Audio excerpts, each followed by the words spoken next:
최근에 풍산이 155mm 포탄의 사거리를 기존 40km에서 60km로 사거리를 연장시킨 사거리 연장탄도 개발에 성공했는데, 그렇게 먼 거리를 날아가면서도 아주 정밀하게 정확하게 타격을 할 수 있다는 겁니다. 그래서 우리나라가 포탄과 소총탄 생산 능력과 그리고 품질 우수성도 굉장히 뛰어나다라고 말씀드릴 수 있겠습니다.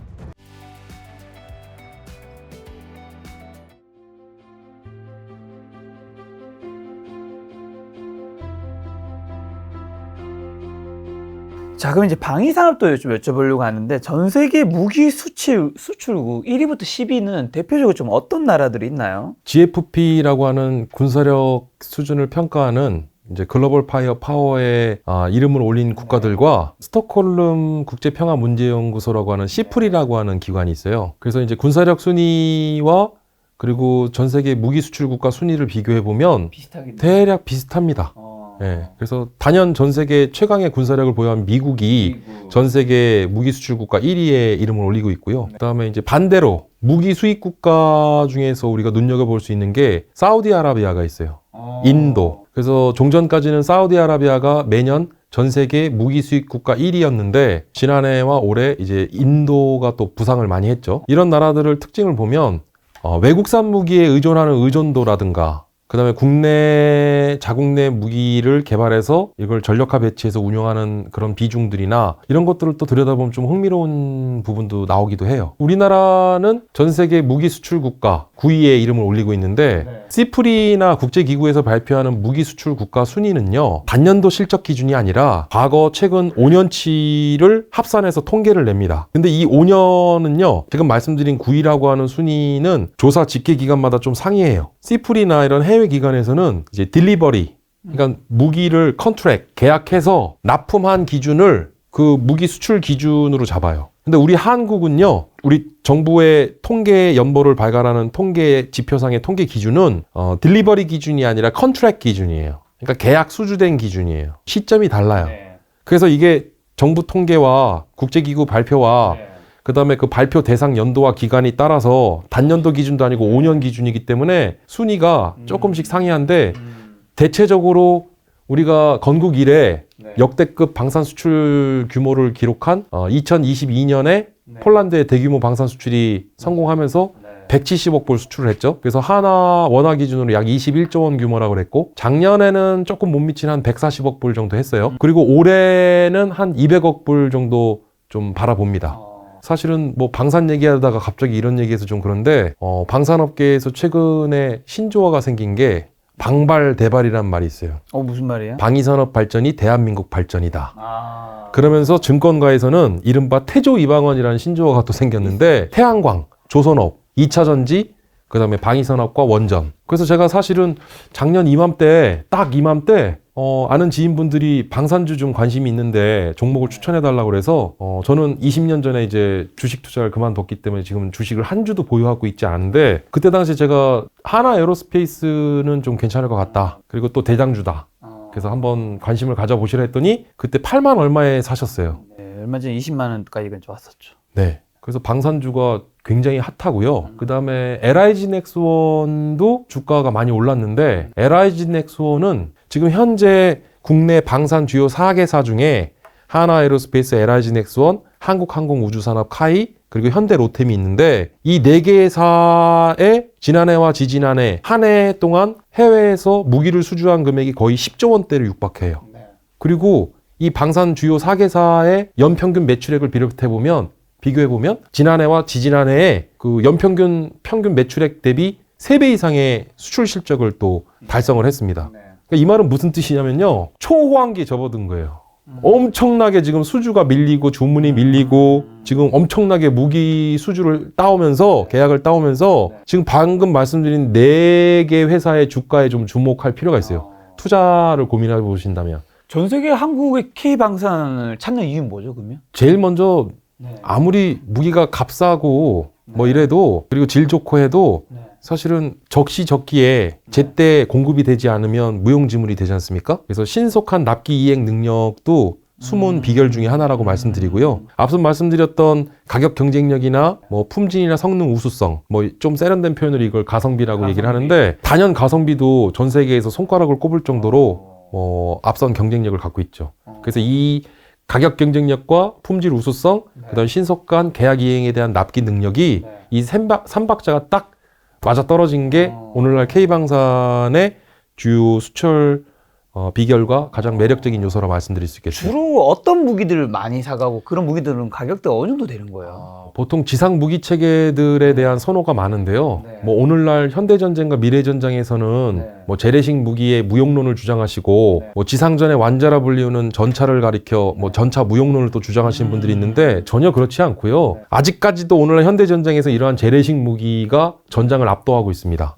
그래서 우크라이나와 러시아 측에 개전 초기부터 지금까지의 인명 살상률과 그리고 장비 손실률을 비교해보면 러시아는 우크라이나로부터 150mm 포탄에 의한 피해율이 한 70%라고 그러고요. 러시아의 152mm에 의한 우크라이나 또 포탄에 의한 우크라이나에 대한 포탄 공격이 거의 70% 육박하는 비율이라고 얘기를 해요. 그러니까 전장에서 결국은 아무리 드론이든 이런 게 게임 체인저라고 하지만 결국 전장에서의 전투의 승패와 전장의 승패를 나누는 것은 아직도 이러한 대규모 기동 화력 장비라든가 화력 체계 이러한 재래식 무기에 의존할 수밖에 없더라. 그래서 지금 폴란드를 비롯한 해외에 가장 많이 수출되고 있는 것도 K9 자주포.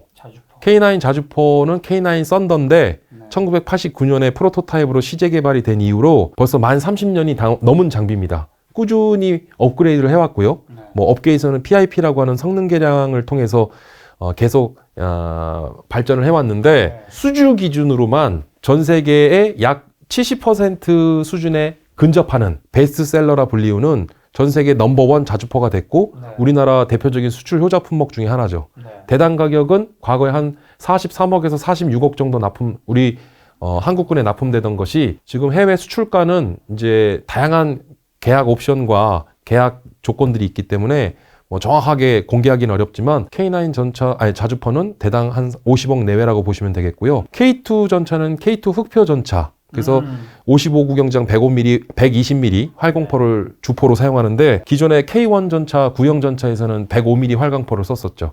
대당 가격이 이제 우리 군에 납품될 땐 96억에서 98억 정도. 그래서 대당 가격은 한 뭐 100억 내외라고 보시면 되는데 폴란드에 수출될 때 대당 가격이 거의 180억에서 200억이었다라고 하는 얘기가 있어요. 근데 이제 그렇게 되더라도 전 세계 최강 명품 이제 전차 중에 미국의 에이브람 전차나 그다음에 독일의 레오파르트 그리고 한국의 K2 흑표 전차, 뭐 이스라엘은 또 메르카바라는 또 명품 전차가 있긴 한데 뭐 K2 전차가 기능이나 성능은 대등한데 가격 경쟁력이 앞서다라는 거예요. K2 전차 2대, 3대 살 가격에 레오파르트 전차 1대 산다고 하면 이제 결국은 뭘 선택하겠습니까? 성능이 비슷하다고 하면. 그리고 이제 K239 천무라고 불리우는 MLRS 다련장 로켓포도 지금 폴란드를 비롯한 중동 지역에 수출을 많이 하고 있고요. 그리고 이제 유도 무기 체계들, 이제 미사일을 말씀드린 겁니다. 그리고 우러 전쟁에서도 또 입증된 바 있는 소부대용, 개인 휴대용 대전차 무기. 이제 제블린이라고 하는 미군이 사용하는 게 있는데 우리나라 국내 LIG 넥스원에서 개발한 이제 현궁이라는 게 있어요. 대전차포인데 제블린에 비해서 거의 가격이 절반 가격 정도 되고요. 대전차포라면 개인이 들고 다니면서 전차를 향해 쏠 수 있는 맞습니다. 그런 거 말씀하신 거겠죠? 근데 굉장히 성능이 좋고 그래서 지금 현궁도 굉장히 각광받고 있고 그 다음에 2.75인치라고 해서 이제 비룡이라고 불리우는데 헬파이어 전차를 잡는데 전차는 전차로 잡는 게 아닙니다. 전차는 공격 헬기로 잡아요. 그래서 탱크 킬러는 공격 헬기입니다. 근데 그 탱크 킬러의 그 공격 헬기에 많이 쓰이는 게 2.75인치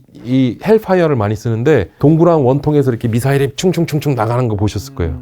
예. 그겁니다. 그래서 2.75인치 이것도 지금 중동의 아랍에미리트나 사우디아라비아와 같은 중동 지역에서 굉장히 또 각광받고 있고 뭐 이런 무기 체계들 많이 선호를 하고 있죠. 그 다음에 FA-50 전투기와 기존에는 FA-50 경공격기라고 했는데 지금은 전투기로서 성능과 또 기술 발전을 많이 해서 FA-50 전투기 우리나라가 또 잠수함도 수출하고 그리고 또 해외에 또 해군 함정도 수출하고 있기 때문에 뭐 이런 부분들이 지금 또 해외에 많은 각광을 받고 있죠. 그리고 이제 사실 아무리 뭐 자주포나 전차를 잘 만들어도요. 결국은 자주포와 전차로 싸우는 게 아니라 그 포탄으로 싸우는 겁니다. 그렇죠. 근데 우리나라가 전 세계에 손가락으로 꼽을 정도로 포탄을 잘 만들어요. 그리고 전 세계의 이 포탄 생산 능력도 대규모 생산 능력을 갖춘 나라도 손에 꼽을 수 있을 정도인데 우리나라가 세 손가락 안에 들 정도로 우리나라의 방위산업의 태동은 1970년 1월이라고 하는데 1970년대에 이미 첫 사례로 방산 수출을 한 게 풍산이라는 국내 방산업체에서 필리핀에 5.56mm 소총탄을 수출해요. 이게 첫 번째 방산 수출 기록이 됩니다. 근데 우리나라가 지금도 소총탄을 비롯해서 포탄을 해외에 또 많이 수출하고 있고 공급을 하고 있어요. 최근에 풍산이 155mm 포탄의 사거리를 기존 40km에서 60km로 사거리를 연장시킨 사거리 연장탄도 개발에 성공했는데 이 60km의 사거리 연장탄이 그렇게 먼 거리를 날아가면서도 아주 정밀하게 정확하게 타격을 할 수 있다는 겁니다. 그래서 우리나라가 포탄과 소총탄 생산 능력과 그다음에 품질 우수성도 굉장히 뛰어나다라고 말씀드릴 수 있겠습니다.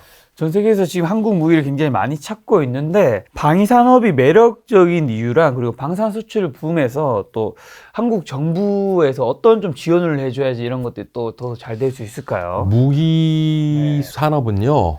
이제 또 무기를 수출하는 것은 단순히 뭐 가격 경쟁력이나 제품 우수성이나 납기 이행에 대한 신속한 납기 능력만으로 결정되는 건 아니고요. 가령 우리나라의 적성 국가에게 우리 우방과는 적성 국가인 나라한테 무기를 판매할 수는 없죠. 그러니까 결국은 어떤 외교적 관계나 국제 관계, 동맹, 국제 정치에 대한 그런 부분도 필요하다, 이해가. 무기 수출 세일즈에 대한 메커니즘은 국가와 국가 간의 G2G 방식이기 때문에 정부의 노력이 중요합니다. 그래서 정부에서 그 국가에 무기를 공급해 주는 데 있어서의 어떤 동맹 관계나 외교적 요소들을 고려하고 그런 것들을 원만하게 조율해 나가면서 그리고 또 그런 것들도 지원해 줄 수 있는. 그래서 무기를 수출하는 대표적인 뭐 미국이나 프랑스 뭐 이런 나라들은요, 무기를 구매하는 상대국에게 이제 차관을 대여해 주거나 또는 어떤 무기 구매에 대한 그 금융 파이낸싱 지원 프로그램들이 많아요. 반드시 필요한 부분이기 때문에 결국은 단순한 기업이 해외에 무기를 수출한다가 아니라 이건 기업과 정부가 원팀이 돼서 이런 수출 실적을 달성할 수 있고 무기를 수출할 수 있게 되더라는 거죠. 저 오늘 이제 교수님 모시고 저희가 이제 방위산업과 그 다음에 남북한 핵에 관한 여러 가지 이야기 여쭤봤는데요. 오늘 아무래도 또 이 안보와 관련된 이야기를 하다 보니까 또 많은 분들이 또 불안해 하실 수도 있잖아요. 걱정하지 않아도 된다, 뭔가 안심의 말이라든가 뭐 마지막 하시고 싶은 말씀 있다면요. 우리 김 작가님하고 또 유익한 이야기들을 나눌 수 있게 돼서 너무 저도 개인적으로는 굉장히 영광이었고 또 즐거웠는데요. 여러분들께서 오늘날 안보와 경제 그리고 또 이러한 산업을 아우르는 이런 무기 산업과 같은 방위 산업에 대해서 우리나라가 단순히 뭐 전쟁의 도구로 사용되고 인명을 살상하는 용도로 쓰이는 이런 무기 산업을 마냥 잘한다라고 바라봐야 되냐는 또 그런 시선도 있으신데 결국은 강력한 군사력만이 그렇죠. 전쟁을 억제하고 평화를 지킬 수 있는 거기 때문에 우리 한국 K방산이 세계 평화에도 이바지한다라는 점을 좀 분명하게 기억을 해주시고요. 이런 부분도 또 우리가 잘하고 있다라는 부분을 여러분들께서도 좀 자부심을 갖고 응원을 많이 해주셨으면 하는 바람입니다. 그리고 굳건한 안보 태세와 강한 군사력과 우리 힘이 있어야지만 결국은 평화가 유지될 수 있고 전쟁을 억제할 수 있는 것이기 때문에 여러분들께서 너무 걱정하지 마시고 불안하지 마시고 우리 정부 당국과 우리 군 그리고 우리 국내 방산업체들의 이런 명품 무기들 앞으로 계속 선전하고 그리고 제대로 역할을 할 수 있도록 계속 지켜봐 주시기 바랍니다. 어떻게 보면 교수님 말씀 들어보니까 우리 한국이 강해지는 게 뭐 다른 나라를 침략하거나 괴롭히기 위한 게 아니라 강해져야지 우리 자신을 지킬 수 있기 때문에 그렇게 이제 안보를 지킬 수 있기 때문에 그렇게 노력해야 된다. 이렇게 받아들이면 되겠네요. 맞습니다. 네, 교수님과 다음번에 또 군사 관련해서 좋은 이야기 한번 콘텐츠 마련해 보도록 하겠습니다. 오늘 만난 교수님은 최기일 교수님이었습니다. 지금까지 여러분 소중한 시간 함께 해주셔서 정말 감사합니다. 오늘도 김 작가였습니다. 고생 많으셨습니다. 네, 감사합니다.